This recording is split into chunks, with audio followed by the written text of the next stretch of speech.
But as of right now, it looks like we're green. So hello and welcome to the RPG Academy podcast. My name is Michael, and we're here tonight for another episode of Detention Live. Joining me, as always, is my co-host Chris. Chris, say hello to everyone.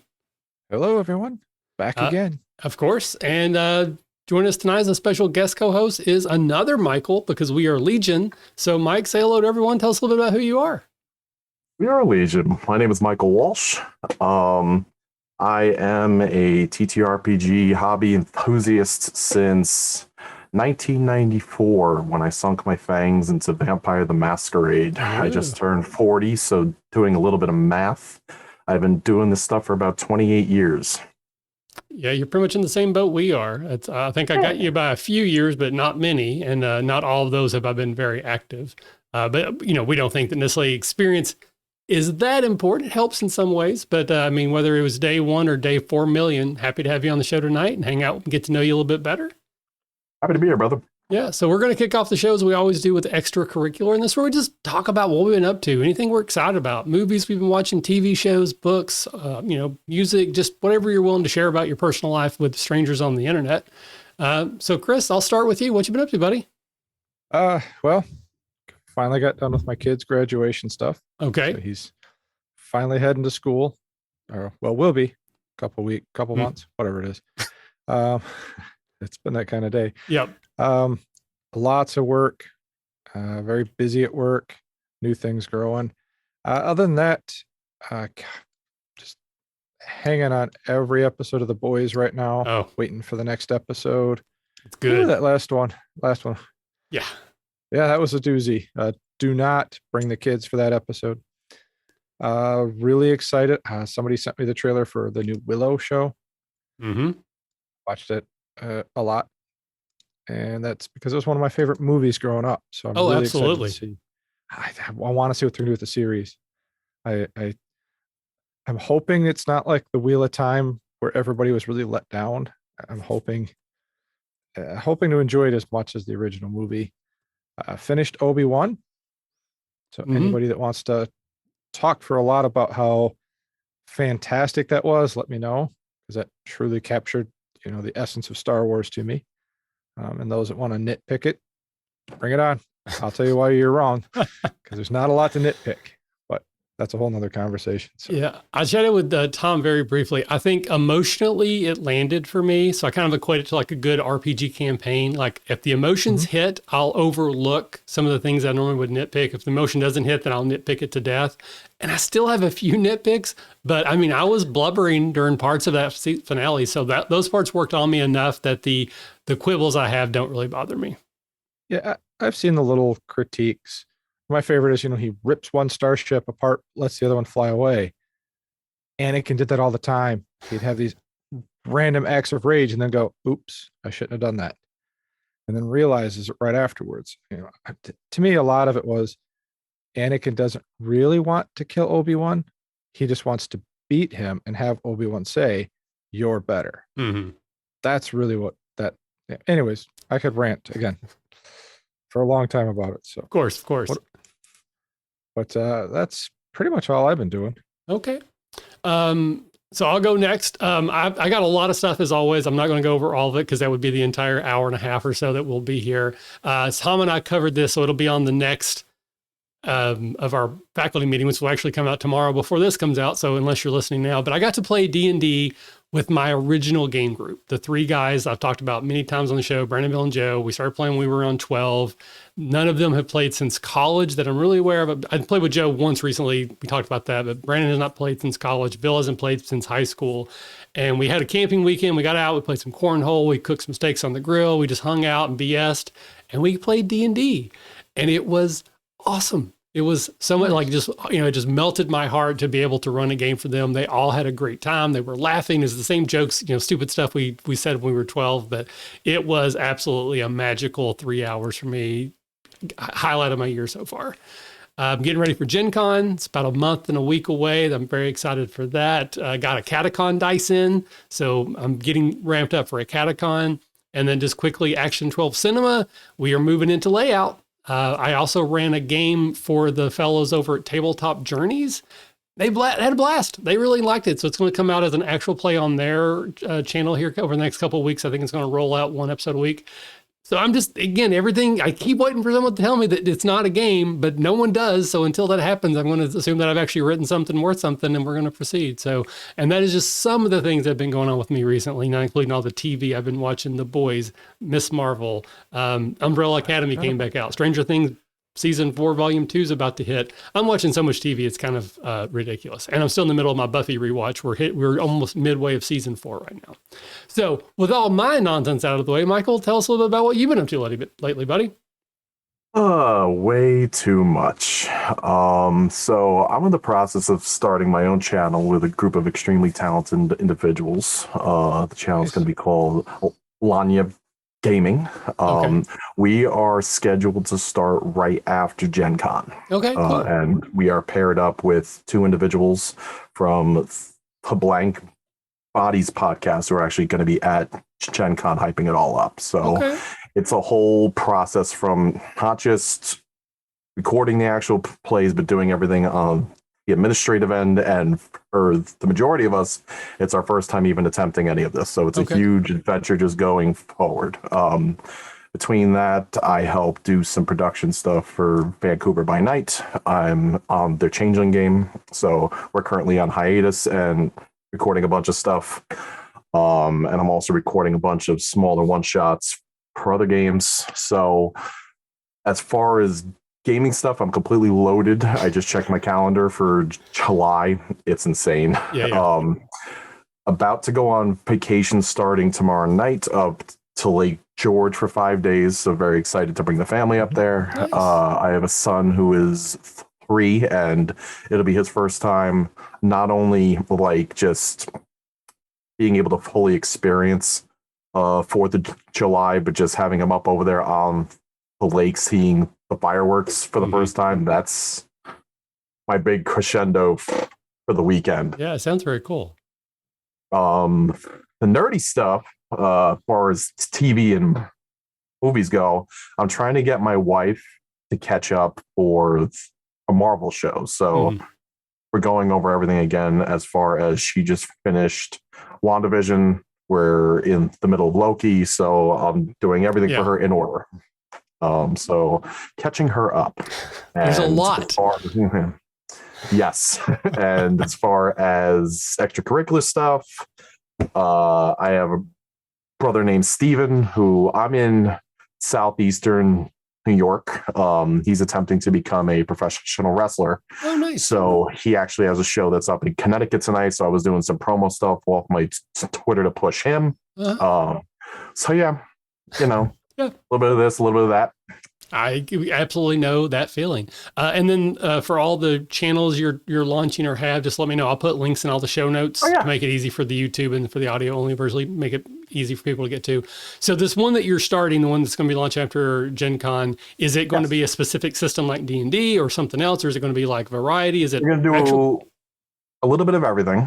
Okay. But our primary thing is stuff for World of Darkness, because that's what pretty much brought the majority of us together. Cool. But there's definitely going to be other stuff. We're going to have Monster Hearts. We're going to have all different time eras of Vampire the Masquerade. I am getting ready the 9th to record a one-shot for Morkborg. I'm extremely excited about. I love OSR stuff. 7C, what else? All different types of stuff. D&D 5th edition, you name it. People have been coming up with tons of ideas for smaller stuff. We have someone who wants to run from Onyx Path. They came from Beyond the Grave. So all different types of genres, all different types of outlets. All right. Very cool. Yeah, we've been mentioning we have a new show we launched pretty recently called The Sample Adventures. It's just basically any game we can find, or even any source book for a game that has a sample adventure included. We're trying to put it on the list, and I think we've done 3 now. And we have 2 more scheduled, and we have like 40 more on the list we're going to get to. So as much as I love D&D, I still say it's my favorite RPG. I don't really play it as much as I do most of the other ones. But I'm hitting like I'm really into one shots. I think I enjoy one shots more than campaigns at this point, because at least those don't die. I mean, sometimes they don't happen, but I don't have a campaign that dies on the vine again and again and again like I have done with D&D over my whole career, sadly. All right, well, we're going to move into the next section here, and this is our first improv game, and it is 10 things. So in this game, we basically will take turns prompting one another to come up with a list of 10 things that fit the prompt. The idea of the game is immediacy is more important than accuracy. So coming up with a list quickly is better than coming up with a list that actually makes any sense. So Mike, you are the guest tonight. So would you like to go first in terms of receiving a prompt or go first in prompting Chris or I, your choice? I'll receive. Okay. So, all right. So you're starting a new channel. You're going to be playing a lot of different games. Give me 10 RPGs that you hope to play on your channel in its first year. 10 RPGs, Paranoia, Gamma World, 2, Palladium Rifts, 3, any setting for Fate, 4, Fiasco, 5, Morkborg, 6, Changeling the Dreaming, 7, Werewolf the Apocalypse, 8, Vampire the Masquerade, 9, Wraith the Oblivion, 10. That in fact was a list of 10 things. All right. So you will then prompt Chris. Chris, I would like you to give me 10 of your favorite classes for our favorite D20 fantasy game. Okay. Favorite classes. Fighter, 1, Wizard, 2, Naked Bard, 3, Clothed Bard, 4, Cleric, 5, Druid riding a Tiger, 6, Druid riding a Michael. 7, Let's go with Sorcerer. 8, Let's go with Paladin. 9, We'll go with the Blackguard. 10. Woo! That was in fact a list of 10 things. All right, sir. Let's finish this loop. And what is my prompt? All right. I'm inspired by Mike's background. Uh-huh. So give me 10 things you want in your castle. Running water. 1, Plumbing.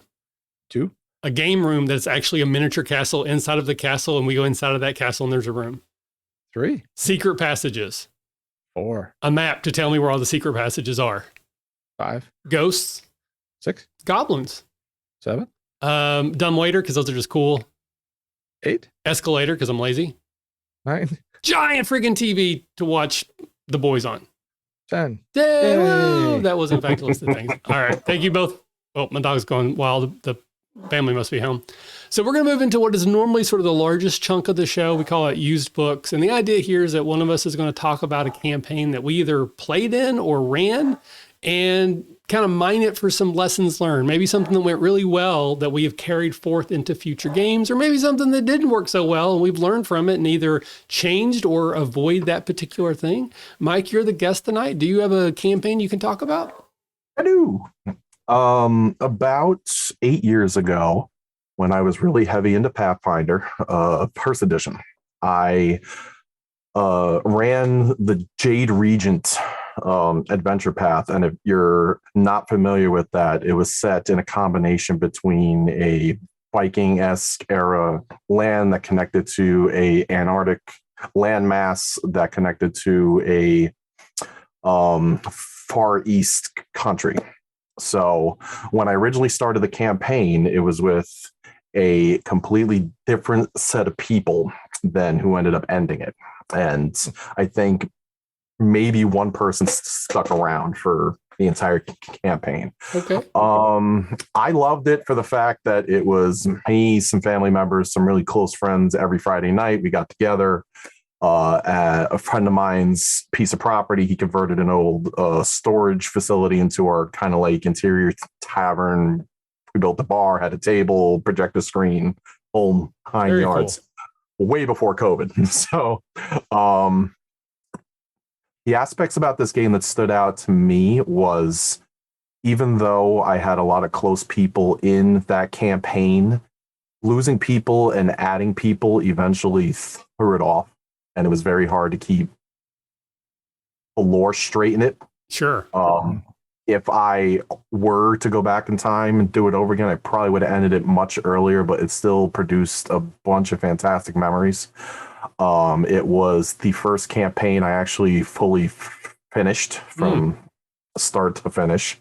Some aspects that stuck out about it was I would at the time see earlier stream shows, and we're thinking like 8 to 9 years ago. So things that really stuck out to me as far as like influences was the very start of Acquisitions Incorporated when they still had Will Wheaton. And like just aspects of that just stuck in my mind. And I took one of their storylines and twisted it just a little bit. And I had a session where the party had to go to a frozen tundra of a small huddled town full of tieflings that harbored an entrance to get into the mountainside to cross through what they call the crown of the world safely, so they didn't end up freezing to death. So in order to get into the mountain passage, they had to stand on a runic circle, and they had to express their darkest secret. And if it was not something that sated a deity that activated the circle, you could not transverse in. So the players started realizing anything they said, only the people behind them would actually know what they said. So they all started in the middle of it saying, oh, no, you go first, you go first. And by the very end of it, a very good friend of mine, Luis Martinez, he was the final person. And the secret he told was he had a crush on somebody else in the party. Nice. Nobody else ever knew about it. Okay. Then he ended up teleporting in. Oh, that's quite cool. My dog was barking, so I was trying to mute a little bit. That's why I kept looking away. I thought my wife and the kids were home, and usually she goes wild. So if you see me doing that, I'm trying to mute myself. It's all good. So one thing about that I want to start with is there's at least two things I find very interesting. Is in all my career, I've mentioned how many campaigns I've started and died. The one thing I've never really dealt with is the losing players part, because I pretty much had like a group of friends that we would play. And then if they stopped playing, the campaign just died. Like, I don't think I've ever had a situation where I kept a campaign going after one or two players stop. Like, you might have one that just stops, but you keep going, or the campaign dies and you start over. So I've never actually dealt with that at all. So Chris, have you ever had that experience where you've kept a campaign going, but the players have rotated in or out? No. I'm crazy, apparently. No, not at all. It's just that it's kind of a unique, again, I'm sure it's not unique, but for me, it's unusual. I was trying to think more, how many campaigns have I completed and not gotten distracted with something else? I not a ton. We've completed some, but it was always with the same players. Right. It would be, I could see the challenge on, okay, I started with group A. Now I've got to explain to group B what all has happened to get them to the point where they are. Did you have them play the same characters, or did they all make their own new characters? I didn't have to explain like to everybody at the same time. Like, certain things happen in life. Like either somebody ended up having a kid and had to step away. We had internal conflicts at times that we just decided this player's energy was just making the entire table negative. I've had the gamut when it came to that campaign. But it was never a full wipe and then starting over at a different time. So you always had at least one or two others who ended up explaining like, oh, well, this is this. And it helped that it was an adventure path because everything was already pre-written out. So I could plan out when people could come in. And it isn't like you were in the middle of a castle and it's like, oh, so-and-so falls in a hole and then this other person falls out of a closet. Like, oh, hi, how are you? You know what I mean? So, because I've had that with characters, a character dies and you bring in a new character, or you have someone who's like, I don't really like the character I created. I want to change the character. And you get that situation where nobody who started the adventure is at the end of the adventure. They're all new characters, but I've never had that with actually players. It's interesting to me just to think about how I would manage that solution. I don't really have anything because I don't know. I'll have to think about that one some. It's what you were just saying, what he was just saying. It could be fun to run a one shot where you have like 20 characters and randomly they fall into a hole and a new one falls out. Here's your new character. And you're like, oh, all right, I guess I'm a bard now. Yeah. Oh, bard fell in a hole. Now out of the closet comes, a rogue. Now you have to play a rogue. Yeah. It could Lots be of portable entertaining. holes. Yeah. Yeah. And then the other element that I was really intrigued by was that sort of ceremony, the druidic circle or whatever, where so you had to, give a secret because I love those types of elements where you truly make the players vulnerable and that, Yes. but you have the moment too where you have to express that. I just think that's a great role playing opportunity. And, I think I find it interesting too, that not everyone got to hear. It was just the person behind. And to make it sure I was going to understand, they didn't know that at the time. Like the first person who went did not realize that's what would happen. So I They mean, didn't catch on until about the third individual. Like halfway through, I'm sure people were like, whoa. well, that's like, I heard that. Did you hear that? And so then it becomes like, I don't want to go until that person's gone type of a thing. I think that is a great thing. And I want to give you credit. I don't know what adventure path you ran if it was in there, but that's a brilliant setup. It's not in there. Again, stole it from Acquisitions Incorporated. But I just kind of put a little twist on it. So I guess that's the other thing I would go to Chris. Have you ever done anything or been part of a game where there was any sort of element even related to that where, you didn't get through something because you hit it with a sword, but you had to become vulnerable or do something? Like I've had the thing where you have to like cut your hand and drip blood in the thing, the blood sacrifice. I think everyone's done that, but just to reveal a secret is actually a really awesome idea. Do you have any experience with something similar to that? Yeah, we used to run a lot of games where when you made your character, you had to come up with some secret element of the character and hand that to the GM. And then we would roll that into the story somehow. And that was a lot of fun. More specific, like that ritual. I remember playing a game years ago where we were all a little bit lower level, got dropped in with a dragon, had a really intense role-playing scene where we were talking to the dragon, and we all had to basically convince him of what our hearts were and show him that we were pure. Otherwise, he was going to eat us. So that was kind of neat to role play through that. And, basically you had to take a character that was, my character was, the lack of a better term, your stereotypic high school quarterback, couldn't let go of it. Very cocky. He had to be very humbled in that moment, realizing he can't just kick the door open and beat up the dragon. Mm-hmm. So that was kind of a neat scene because it made him more vulnerable and realize he's got weaknesses, which he then became the guy that at every door was like, hold on, listen, there could be a dragon behind the door. Let's make sure. Little overcompensation there. Yeah. So I enjoy those type of games, but I like that kind of role playing. I know it's not everybody's thing. Again, that's where you have to go back and make sure everybody's cool with it. Right. But the secrets, I have fun with playing around with secrets. I run a couple one shots where right off the bat, I slide little pieces of paper to people to build relationships with the characters and build some backstory, but not everybody knows what that is until it's fleshed out in the game. I enjoy that kind of stuff. Yeah, I think that's the type of thing that, like, as much as I just mentioned earlier, I like playing one shots. I don't think that would be as effective in a one shot because, like, my character might be vulnerable, but the player wouldn't necessarily. I think that works better for a campaign where we play together for a while. We have some history, and maybe in my head I have built up these relationships. I just think it would be more effective. So you're the one that actually had a chance to do this. So looking back on it, if you wanted to do something similar, say it's different players, so they have no idea what's going on, would you do it any differently? Is there any advice you would give to someone who wants to do something similar? I would definitely take from Chris's example, depending on the type of system that you're going to be playing, because in a session 0, that is the time to get that type of info to your storyteller. And if it's going to be something fantasy, like the paper handing and then weaving it into the story is perfect. From my own personal expertise, if it's something like Vampire the Masquerade, you tie that into touchstones and then you interweave those into the character's history. So you have interconnecting ends that go between characters. Like, say, if I'm not sure if you guys are familiar with Vampire.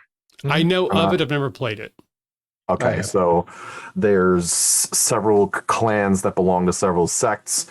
And in Vampire 5th edition specifically, they pulled from other versions that you can have what's called a touchstone, which is the thing that keeps you at bay from the beast eventually taking over you. So it's that eternal struggle of balancing humanity and hunger.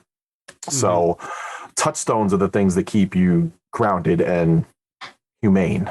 If anything happens to your touchstone, that becomes your focus. Like, say if it's a extended family member, a loved one, a child, and it doesn't have to be somebody you love. It can be somebody you hate.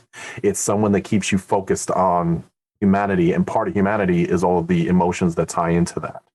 So going off of the previous question, having someone in your life tied into the story, and then a connecting player that says, oh, I used to go out with that person, and then you find out, oh, they know my weakness, so now you have to go after them to find out what theirs is to cover your butt in case stuff goes south.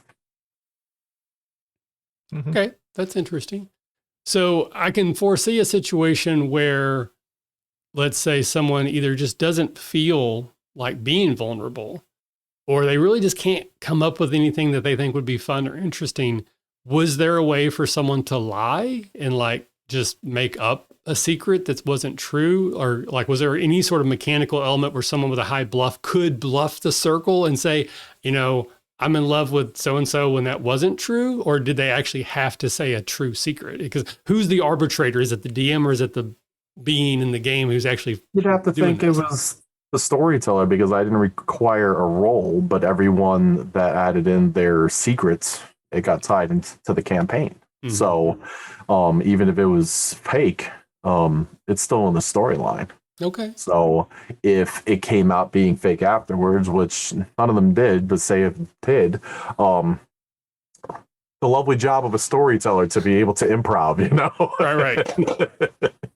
Yeah, I do like that. I'm glad that you included that element. Like I would want to think that my players or myself would be able to come up with something or have something, but it just, you know, it's the thing where like, what if someone doesn't want to? I don't want them to not be able to play. So I think there should be a way to cheat the system, but then that still is part of the story. It's not a get out of jail free card. It's okay, but this is still going to change the story because of what you said. And if it's not true, that actually might be worse for you than being vulnerable. So I like both elements of that a lot. Absolutely. Yep. So anything else from you, Chris, on this? Any other inspirations or thoughts you have about it? Nothing that jumps out. I really love using those secrets. That's, like I said, one thing we used to use in almost every game. So I really encourage people to use that. It does challenge your GM a little bit because they have to figure out a way to kind of weave that in, but it doesn't have to be within the first game. It could be 20, 30 games down the road. Who knows? It can also help your GM because it can give them a kind of a hook for them to go with their creativity and some way to drive the story to help the GM. So try to use them. I saw something on, I think it was on Twitter or Facebook, or it's probably both at some point, and I don't remember exactly who it was, so I'm not going to give credit. I'm sorry. It's not mine, but someone else came up with it, and I'm probably even going to misstate it, so probably still going to make a bastardized version. But someone was recommending that when you create your character, you write down 2 rumors about your character that are false, and then 1 secret about your character that's true, and you give that to your GM, and then the GM distributes those to the other characters. So somebody's going to learn something about you that is a rumor, and some people will learn things that are true, but they don't know which is which. And so that you have these interconnected that, like, I've heard, you know, this person killed, you know, the mayor of this town and he's on the run, and that may or may not be true, but they believe it to be true starting the story. And I do like that a lot. Other than most of the games I run, you start off knowing each other. So it really doesn't work that well. Like if you're all, it's like Stranger Things, you're all adolescents in the same town. You can't really come up with too many rumors that I know that's not true. I was in the homeroom with you. That didn't happen. But if you're doing maybe a higher level to start, or you're doing a one shot where you got disparate characters, I think that could be a lot of fun or something similar to that. So, all right. So we'll move on. So we got a couple people watching. No one's chatting right now. It's totally fine. If you're just lurking or just checking out the channel, totally cool as always. But we do like it when people are here to chat with us. It makes the show more interesting, I think. But we're going to move into our next improv game. And this is Where Have My Fingers Been? And this is an improv game where we'll once again take turns prompting each other. This time we will prompt a short scene that involves 2 or more finger puppets. And then you will kind of improv a little scene. Try to have a beginning, middle, and end. I usually leave at least one of those out because I think it's funny. Mike, you again are the guest. Would you like to receive a prompt first and do the pantomime, or would you like to prompt one of us first to see how this works terribly? I'm sure you'll probably tell that I'm a fan of Whose Line Is It Anyway? Mm-hmm. So I like to be prompted in order to, get my juices going, get challenged, all the good stuff. Yeah. So the only requirement, though, is you have to sing the song. And just to remind you, in case you are not familiar, the song is Where Have My Fingers Been? I said, Where Have My Fingers Been? So you sing the song, and then we can prompt you. All right. Where have my fingers been? Where have my fingers been? Your fingers are the last 2 people about to go into the circle and have to reveal a secret, and neither one of them wants to go first.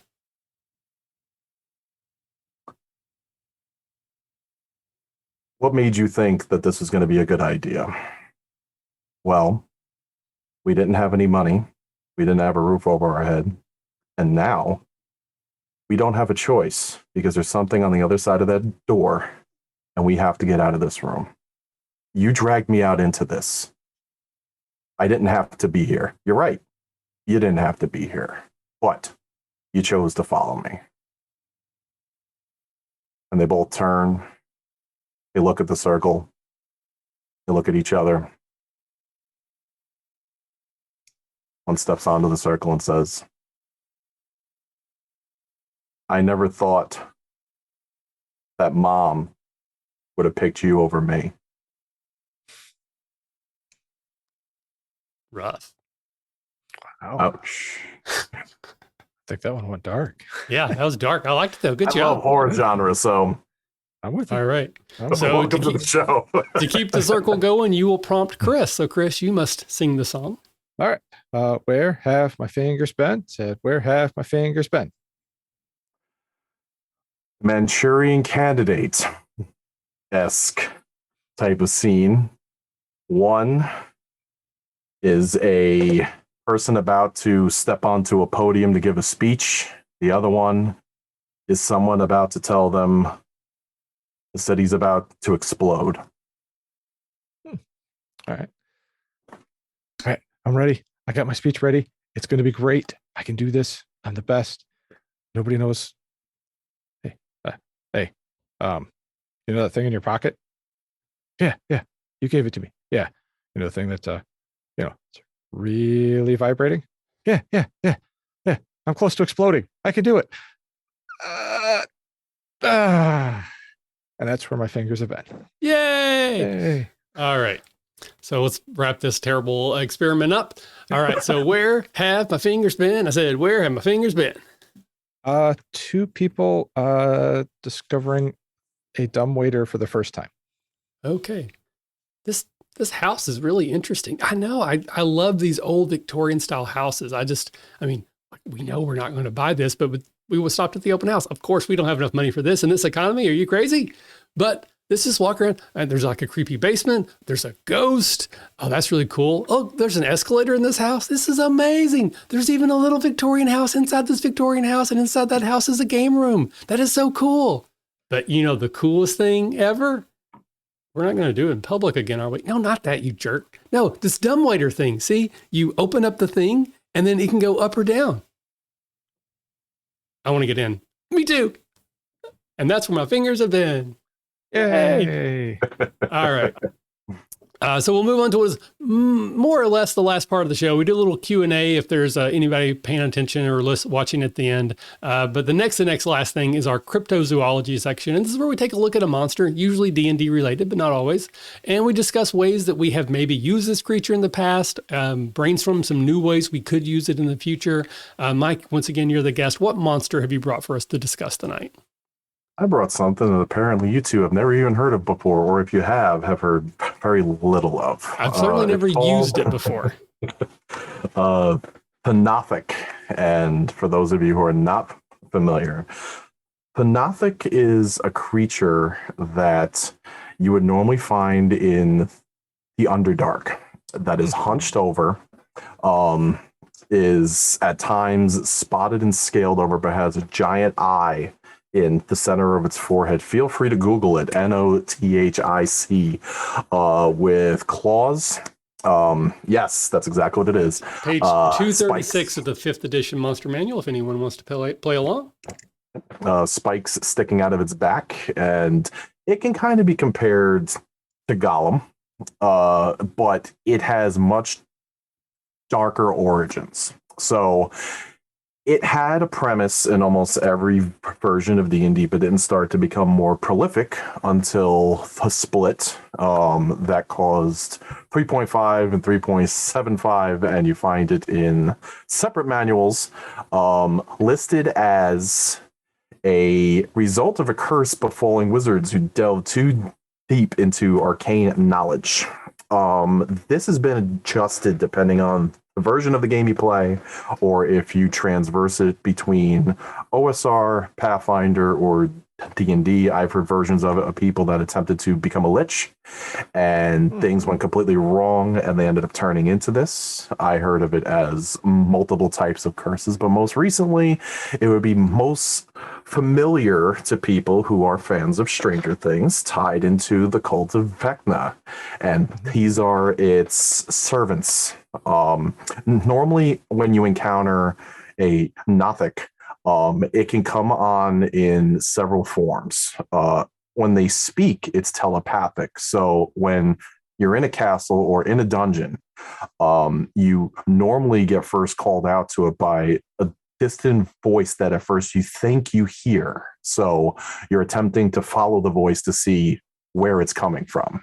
And in that conversation, it starts off as what you think is friendly and then turns kind of creepy. And when you finally confront it, it then turns into two different types of combat. You have physical combat if you choose to interplay with that, or they have a social combat, which it can get very creepy because it has abilities that can read your mind. And just coincidentally from the earlier topic, it likes to delve into secrets. It tries to delve into your mind secrets to figure out if A, you have any arcane energy in you, or if you have any arcane items on you, and B, how to kill you to get said items. It loves to target wizards, warlocks, witches, anything that has any type of magical energy, but it loves arcane. So again, I have never used this creature that I'm aware of. I may have used it 25 years ago when I first started playing and just used it as something that a bag of hit points. I certainly have never used it in the method it was designed for. We kind of talked before, but Chris, have you ever used or encountered these type of creatures? Never heard of it till tonight. Okay. I thought, my first thought when you said the name and I looked it up is I thought this was like a planescape or a spelljammer creature, but I don't know if that's necessarily true. It doesn't seem like it is since it's somewhat connected to Vecna. So I don't have any experience using them. I don't have any anecdotal experiences I can share. But the first thing that I thought of when you were talking about it, I was kind of reading over, is I love the idea that these are repositories for secrets, much like maybe a hidden book would be. And so the object of the campaign mission, the mission, not the whole campaign, is you have to find one of these and get that secret from it. Now, at least into the 5th edition, it has a power called Weird Insight. And this is sort of that telepathic combat you were talking about, where it basically sees a creature sees it, they engage in telepathic combat. It's a saving throw. If the Nothic wins, then they get to pull like a secret from your mind. And if you win, you just don't. I would change that if you win, or if you win maybe like by 5, you get to pluck a secret out. And so that would Absolutely. be the goal, is to get in there and to get something out of it that it has that you need. But I would also twist it that if it pulls a secret out, you lose it. So I would actually forget what it stole from me. So you could still get what you were after, but you may lose something in return. Like it may not happen the very first time you see it. And so that might become part of the ongoing adventures is I can't remember my friend, my family, I have lost, like maybe you could tie it to mechanics. You have lost a proficiency bonus because you no longer know how to use the sword that you walked in here with or something. I think that could be a very cool and interesting element to the story that you could then build on and maybe circle back to. I would also probably tie it in that maybe if you're able to kill the Nothic, that you get those memories back by default, but I would probably make it where it's not the type of thing that's going to stand there and fight you. So that's going to be the challenge, is tracking it down and cornering it in addition to just trying to get the secret out of it. Because if you kill it, the secrets go back to who they came from, not you, so that you couldn't just kill it to get the thing you're after, but you could kill it to get back what it stole from you, type of a thing. Interesting. So any thoughts, Chris, on what you might use this for in the future? See, I kind of plan on the same thought line you had, but my thought was a little different direction, where if you kill it, all the secrets it's learned are released and you learn them. Mm-hmm. But since you've been flooded with all these secrets, your brain's kind of struggling with them. So it could be fun where you all of a sudden meet the next, another NPC, and all of a sudden there's almost a voice in the back of your head that's like, oh, Michael, he's from Kentucky, woohoo type, whatever secret it would be, and then all of a sudden the player has to go, oh no, I know this about this person. What am I going to do with it? Mm-hmm. And that could be really fun if they're playing a paladin, because a paladin would then be kind of tempted to use that information, but is it really good? Is it even true? Is it? Yeah. I mean, I think that could be a fun role-playing thing, especially if you really like players that like to be pushed to that direction. Mm-hmm. Now, that was my first thought. I like the secret thing too, where they steal secrets. I could see using one where the Nothic is basically running around in the sewers and he just steals the secrets out of people as they walk by. Mm-hmm. And maybe they're using it to blackmail things and people, and they're secretly running the city from the sewers. Almost like a Nosferatu type in vampire. I mean, you could almost like one of those, like I'm blanking right now, but it's something in media where there's a group that goes around collecting secrets, and then they use those secrets to bribe people. It could be like a sex worker thing, or just like, someone eavesdropping in like church confessionals. But it's like I said, they're stealing secrets from people just walking by, and then they're giving them to someone else, and that someone else is then coming around and like, I know what you did, and if you don't pay me this money, so you have like a whole network of spies basically that are either Nothics in disguise or being ran by one, or in some way connected to them. So like the Illuminati. Yeah. So Mike, so you probably have obviously more experience. Is there any like in particular uses of these that you have enjoyed, or maybe a way you've thought about using them that you've not yet been able to do that you're looking forward to? The best way I have loved using these characters is obviously this isn't the type of character unless you have a very low level campaign that you want as an ending adversary. Mm-hmm. I like to use them in aspects that if you have a party that has people that have interpersonal relationships that have certain types of conflicts, say for example you have a paladin and a rogue, and the stereotypical paladin is always harping on the rogue, like you need to be on the straight and narrow and do this, that, and the other thing, and da-da-da, and lead by example, puffs out his chest, and you encounter the Nothic, and he finds out something about the paladin that the rest of the party did not know, and he says it out loud, and it could be a complete page turner for how the rest of the party treats the paladin going forward. If not, they end up reasoning with it, killing it, capturing it. The Nothic is completely out of the picture now. However, they know what it drew out of the paladin is true. Mm-hmm. So now the party has to go forward knowing that piece of information and how their relationships develop just based off of that. So it's something that they go into, they weren't expecting, and have to adapt and overcome.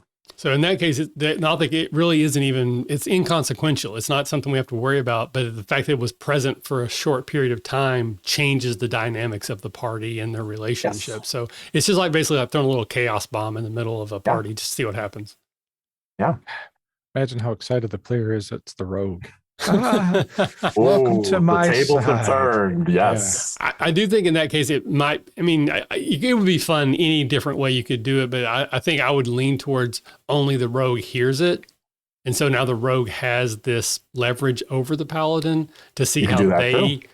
So then it becomes, I will tell everybody else. Well, they won't believe you. Yes, they will. I can prove it now because I know, and then how long does the paladin let the rogue sort of like wear down their morals until they can't, or maybe they just succumb and like they almost lose their paladinship because they're so afraid of the secret being released that they let the rogue do things or help the rogue. Like I could have a lot of fun with seeing how that would go if the players were into it. I'd always want to make sure everybody's okay, that this is what's going to happen. But if the right players, that could be juicy. Oh, the joy of consent sheets. Yes. You get everything out right in the beginning. Yep. That'd be so much fun if you're playing the rogue. Hey, we need a little spending cash. And the paladin's like, you shouldn't. Who should? Yeah. You go eat your meal over there and be quiet. Yeah, you're going to buy me the supersize meal. Yeah, that could be very, very cool. I like that a lot. So usually we'll throw it out to the audience again. We Mumfrey actually has jumped in 999. He's hanging out with us for a little bit. That's Larry. He's one of the co-hosts and one of the other shows, part of the faculty here. So thanks for checking in. If anyone else is watching, if you have had any experience with these creatures or anyone listening in the future, please let us know. I'd love to hear some great stories of how you have used this creature or some brainstorms of how you think you might use them in the future. If you take any of the ideas that we threw out and use them and it works well or terrible, I'd love to hear that as well. Feel free to email the show, therpgacademy@gmail.com. Let us know. Suggest future monsters you would want us to talk about. Occasionally, Chris and I jump on here and we don't have a co-host. So if you suggest something, maybe we'll bring that up and talk about it when we don't have a guest in the future. But with that, we're going to move into the last section, and this is the audience Q&A. So anyone who is listening, if you have any questions for any of us, please let us know. Anything's on the table, but if it's a personal question, we reserve the right to not answer it. But so it makes more sense if they're RPG questions. But I know there's a little bit of a delay, so while we're waiting for any questions that might pop in, we're going around the horn. Everybody kind of give your socials, and we can, once again, plug things. So Chris, where can people find you on the interwebs? Easiest place is Twitter. Burlew_Chris. And I am still on the Redemption podcast. A little break for the summer. Then we're going to wrap up our final season after the summer. All right. Very, very cool. GM on that show. Yeah. So do you have any idea when the actual last episodes are going to happen? Not a clue. Haven't recorded them yet. Haven't even gotten together in a couple months. So okay. Sometime next year, probably. All right. Well, when it happens, it happens. All right. And so, Mike, again, while we're waiting for any questions that might pop in, where can people find you? Where can they find the stuff you're working on? All that kind of good stuff. On all the socials, you can find me at Ventru1399. For my primary stuff, as of beginning of August, you could find me the same night at two different locations, Tuesdays. First at Vancouver by Nights. Changeling the Dreaming 20th Anniversary Edition Chronicle called Toronto by Day, Tales from the Rookery. It will be our Season 3 premiere. Right now, we're on a hiatus. The storyteller for that, named Cliff Goodman, is recording a couple of one-shots, so he's putting together material to put out later on this year. Also, the channel that I'll be starting with a fine cast of individuals, Lanyap Gaming. It will be a variety of all different types of games, and that will be starting the Tuesday right after GenCon. One other spot you can find me at for my other love, besides horror, is superheroes. Oh, nice. For Prowlers and Paragons, I will be starting a campaign when I come back from vacation on Restless Barbarian Gaming. That will be July 9th. Okay. So stay tuned for that. All right, very cool. And again, there'll be links in the show notes to make it easy for people to find these and follow up. You can find me, of course, at the RPG Academy on Twitter. That's where I'm most active, other than our Discord. said it many times, Discord is my favorite corner of the internet. I absolutely love our Discord. It's still small. We've had a few people coming in, but it's still small. We're just people who like each other, and we share stuff, talk about our pets and our families, and we complain about stuff, and we talk about the stuff we love. So if you have any interest at all, please consider joining. It is closed, so you have to ask for the invite. We'll let anyone in, but you have to ask, because when we first launched it, we just made it open community, and a bunch of morons jumped in there, and we had to ban a bunch of people. So it just works better if you have to ask for the invite. I think that's about it. So we don't have any questions, but we always have one that we ask everybody. So give a chance again if anyone's watching that wants to ask a question. So Michael, you are being turned into an action figure, and they put your packaging together, and they ask you, what are the 3 accessories that should come with the Michael Walsh action figure? What are those 3 accessories in the package? Well, first I'll tell you, it has to be the 12 to 14-inch rubber professional wrestlers from the 1980s that you can't possibly pose. So it's got to be one of those. Okay. You'd find me with a steel chair, a luchador mask, and what very few people actually think about on that type of packaging, it normally had them set up where half of the back of the packaging seemed like a steel guardrail. If you take the packaging and fold it in half, that's how kids used to play with them. It turned into the guardrail. Nice. So yes, it already came with it. Wow, look at that. Mind blown. All right. Well, thank you so much for hanging out. I had a great time getting to know you. Best of luck on all your endeavors and, the podcast or the streaming launch. I hope it goes really well. Have a great vacation with the family and camping. That sounds super awesome. Are you going to GenCon? I think you said someone was going to be there promoting the show, but are you going? Not. Okay. But 2 of the individuals that are helping run that channel are Sarah and James from the Blank Bodies podcast. They will have a booth over there. They will be passing out merch. They will be answering questions. They're all about the horror genre in general, but love World of Darkness, Vampire the Masquerade, Vampire the Requiem, all things all with fangs. So all the vampire stuff. So yeah, 2 extremely outgoing, friendly individuals. If you see them, tell them I sent you, and they will turn running. So yes, fantastic. So right now, I plan on being at GenCon. For having me on. Of course, absolutely. Happy to have you. Welcome back anytime. Chris, any final words before we sign off? I love the fact that they like horror. That's my thing too right now. So that's awesome. I'm glad to hear it. I need more. I'll have to hook you up with a couple of individuals. Yeah. Hey, let me know. Get some one-shots going. So just as a reminder, again, role-playing games are supposed to be fun. If you find that you're not quite having the fun that you're used to having, could be an indication that you might be dealing with a mental health challenge. So we always put in our show notes going forward, there's going to be links to the National Suicide Prevention Hotline, the Crisis Text Line, and then the Trevor Project website. So if you or someone you know needs some help, please reach out to professionals who are able to help you. You are important. We want to keep you around. So we're just trying to make these resources available to you. And then of course, if you're having fun, you're doing it right. That is correct. So thanks, and we'll see you next time. Bye-bye.